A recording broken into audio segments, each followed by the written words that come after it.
Pape actuellement fan la toll. Omar xoolal il faut se féliciter d'abord.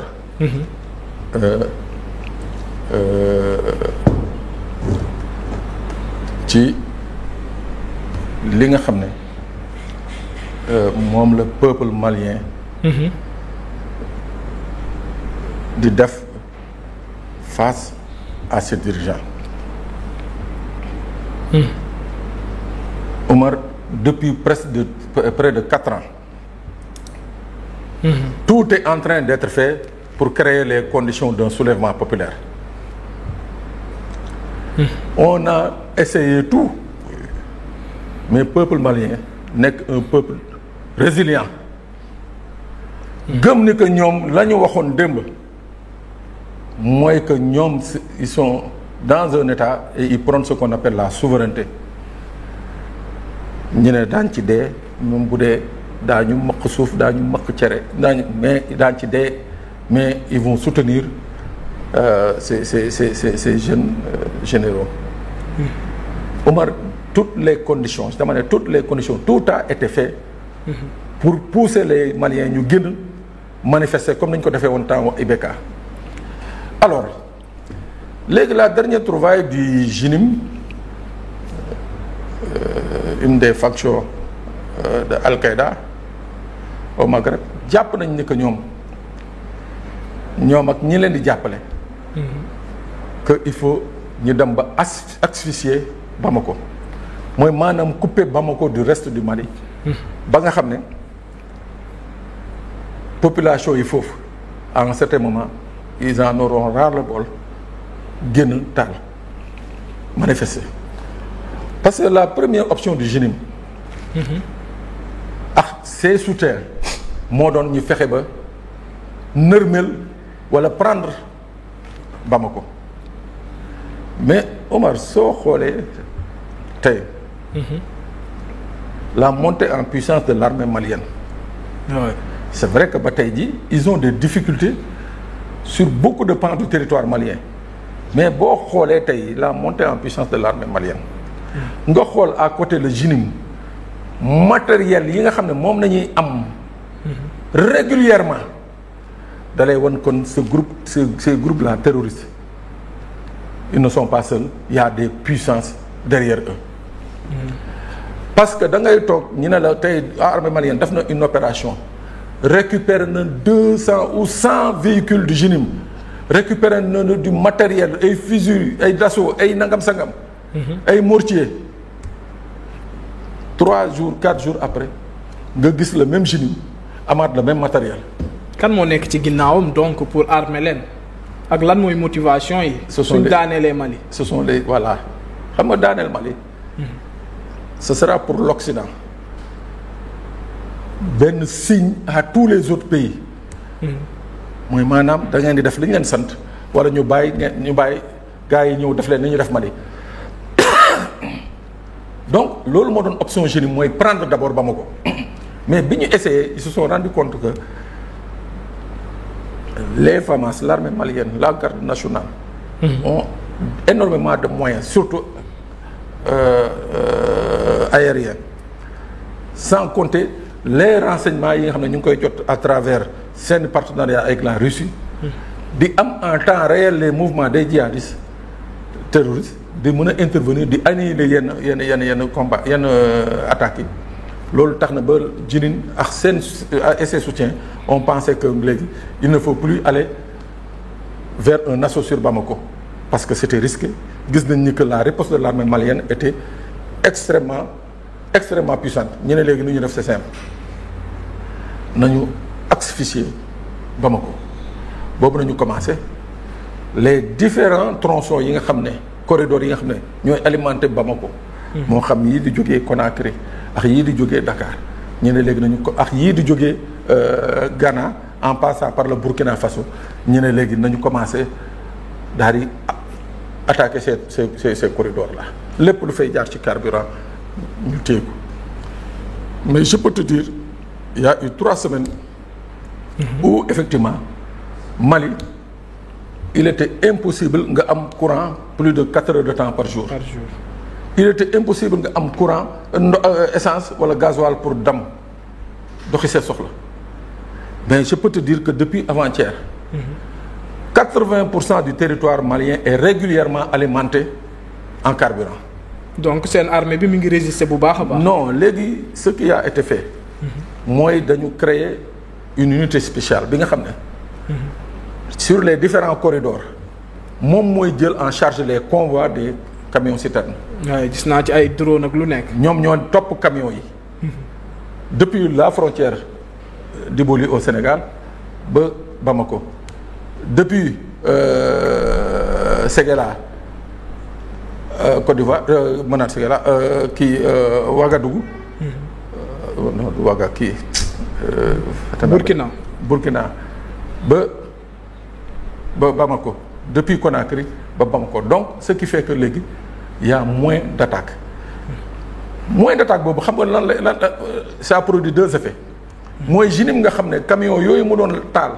dañ doon ñëw di sàcc essence bi ba pare pour ñoom dañuy sàcc essence bi pour ñoom ça leur permettait de mener leurs opérations dañuy ñëw jël camion citerne indi seen bërigo yi teg ko ci ay oto sol ba mu fees dell soog a taal camion citerne bi di ci des ce qui leur permettait essence bi ak gasoil bi leen doon permettre ñu mener seen opération léegi ñoom it ils commencent à être à court de carburant.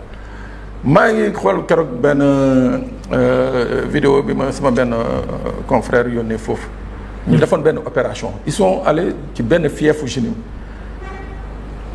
par manque de carburant les terreaux étaient obligés bàyyi fa seen moto plus de 350 motos dañ fa bàyyi parce que amuñu woon carburant donc loolu léegi dañ ko régler les terreaux ont moins de moyens mooy amatuñu carburant bu ñu defee yenn opération yi. armée bi mu ngi gën a sécuriser les corridors pour permettre l'alimentation de Bamako et des autres villes en carburant. Récemment am na une délégation malienne de militaires maliens bu fi ñëw. waaw fii ci Sénégal.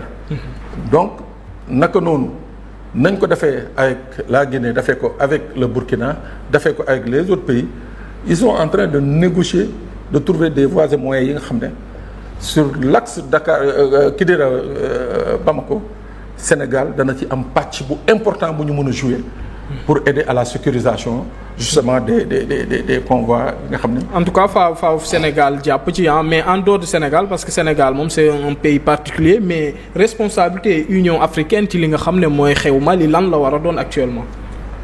bon Omar xam nga l'Union africaine en fait nekk na organisation bi nga xam ne elle est extrêmement politique. Je peux même dire que c'est un fossile politique gaawuñu di interagir gaawuñu di agir plutôt alors moo tax ay kuréel yu mel ni CEDEAO nga xam ne ñoom ñu ngi fi doon wax force d'attente dañ koy créer mais boo xoolee force d'attente boobu ñu doon créer Omar boo demee ci biir da nga gis ni force d'attente boobu ñu doon wax moom lañuy créer pour aar président de la république yi mais du pour aar dëkk yi mais tey jii dans le cadre des accords yi nga xam ne Mali am na ko ak des pays de la CEDEAO. et accords bilatéraux. waaw war nañu mën a fexe xool nu ñuy jàppale li nga xam ne mooy Mali.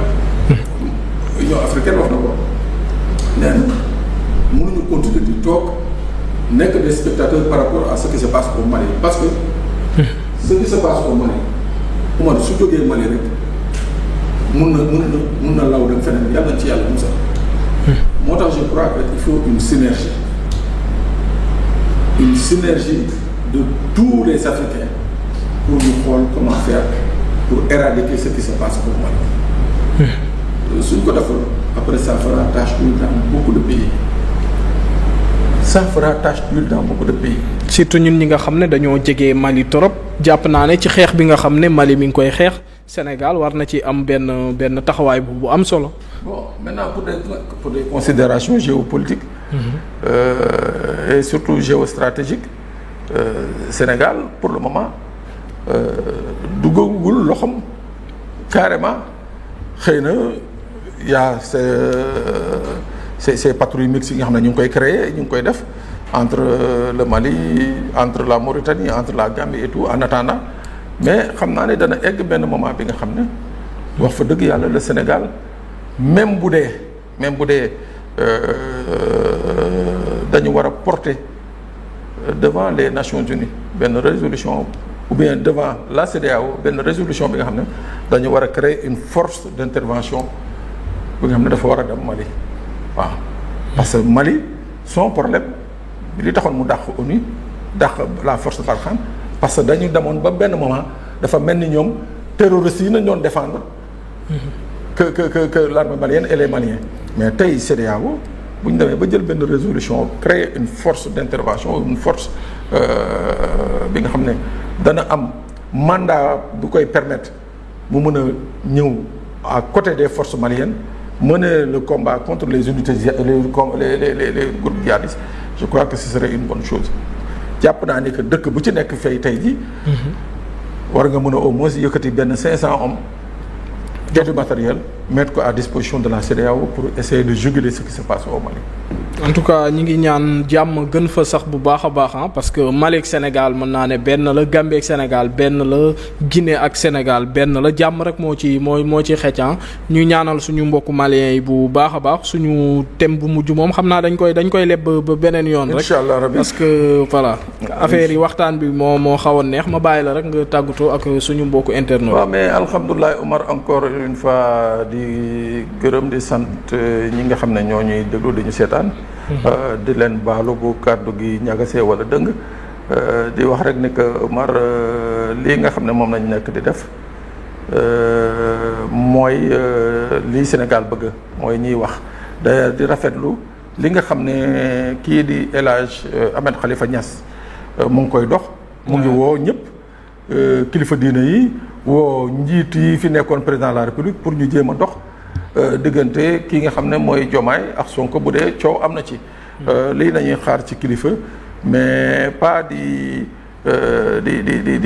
nuñ koy waxatee encore di gën a attiser le feu quoi donc ruube ci suuf je crois que position Ahmed Khalifa Niass bi c'est une position à saluer et à encourager bu dee effectivement ce qui se passe au sommet dafa commencer di toucher le fonctionnement de la République je crois que yoon la nit ñi ñëw taxaw maintenant nag bu dee c'est une affaire entre Pastef et Pastef nañ leen bàyyi ñoom ñu di jëntil ko seen bopp daal. ñu ngi koy nuyu bu baax a baax kilifa googu di Ahmed Khalifa Niass gis nañ tey ci Walf Quotidien ñu jox ko kaddu rek mu ñëwaat bu baax a baax ci diggante Ousmane Sonko ak Diomaye di wax ne képp ku ci mën a dox tànki jàmm rek nañ ci dox moom daal commencé na tànki jàmm yooyu su fekkee problème am na entre le président Bassirou Diomaye Diakhar Faye ak ki nga xam ne mooy le premier ministre Ousmane Sonko di jaajëfal suñu mbokku internautes yi nga xam ne ñoo ñu doon topp à travers nos différentes plateformes mais aussi di jaajëfal Mohamed moo nekkoon ci wàllum technique bi Feuz Aïssata Soxna Lala ci digital bi Moustapha ak monsieur Diène ci wàllum coordination bi di leen jox dig daje beneen yoon ci beneen live jaa ngeen jëf. ne ko Sidi Lamine doon waxee yàlla na ko yàlla doole yërmande te xaari ko aljana boo nekkee njiit dañu lay décharger